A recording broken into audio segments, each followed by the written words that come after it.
kababayan, nandito tayo sa may harap ng simbahan ng Tondo. At alam niyo naman po na paparating na po ang piyesta ng mga taga-Tondo. Ayan.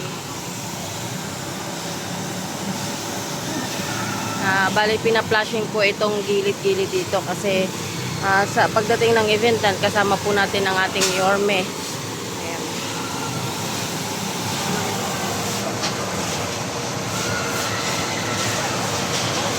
Ang linis, oh.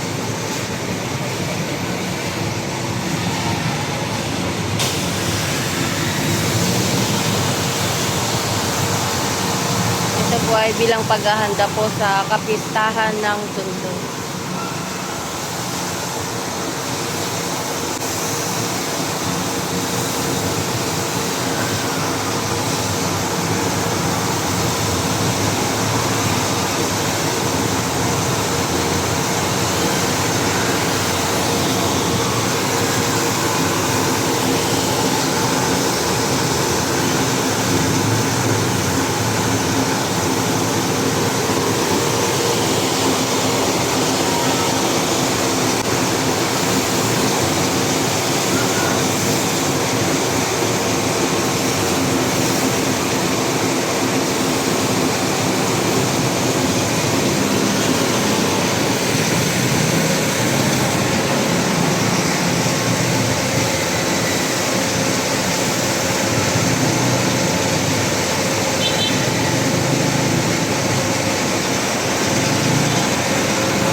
Tanggal talaga yung mga libag-libag yun, no?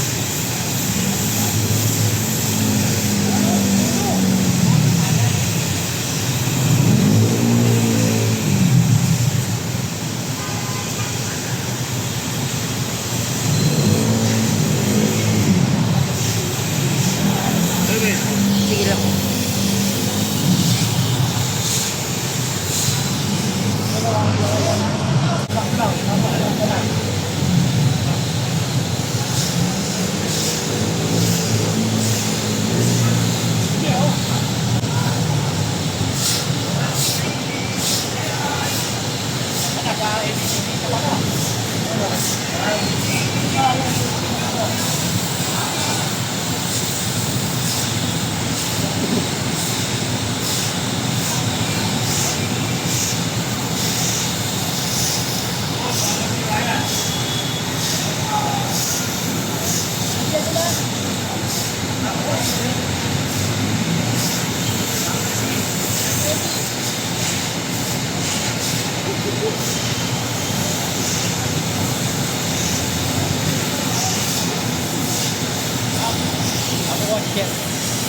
Ayan, bali kasama po natin si Engineer Bautista.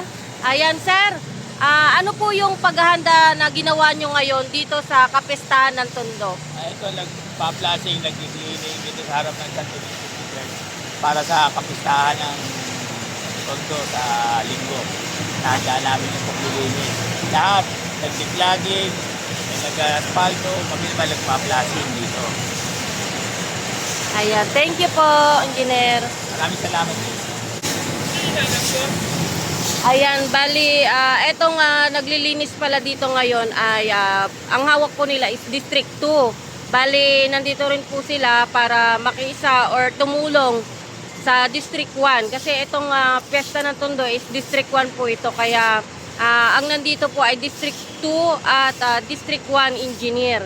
Ayan, sila po yung talagang naglilinis or nagpa-flashing ng mga iskinita. Ayan, sila po yung mga nagki-clearing. Ayan, nakiisa rin po ang District 2 dito para malinisan kaagad or maging maaliwalas agad yung areang ito ng simbahan ng Tondo. Ito po yung Santo Niño de Tondo Parish. Ayan. Dito po yun gaganapin yung event na gaganapin sa darating na kapistahan. Ayan. Ang na-interview po natin si Engineer ay District 2 po ang hawak nila. Kaya nakiisa rin po sila kasi si District 1 nandito rin, nag-iikot. Ayan.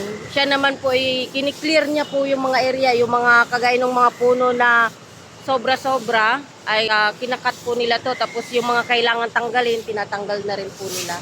Ayan, puntahan po natin yung District 1 Engineer.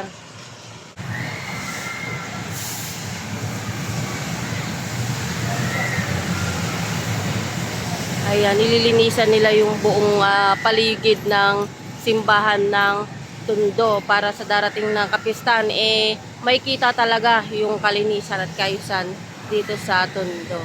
Ayan, nalalapit na po ang kapistahan.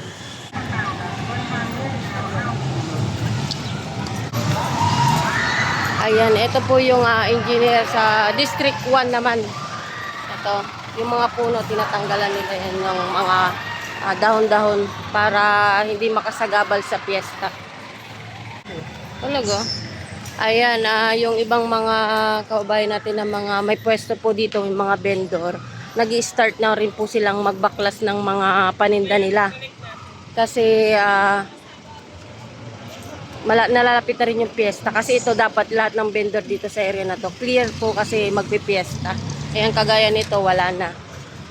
Tapos itong isa ay wala na, nagtatanggal na rin sila.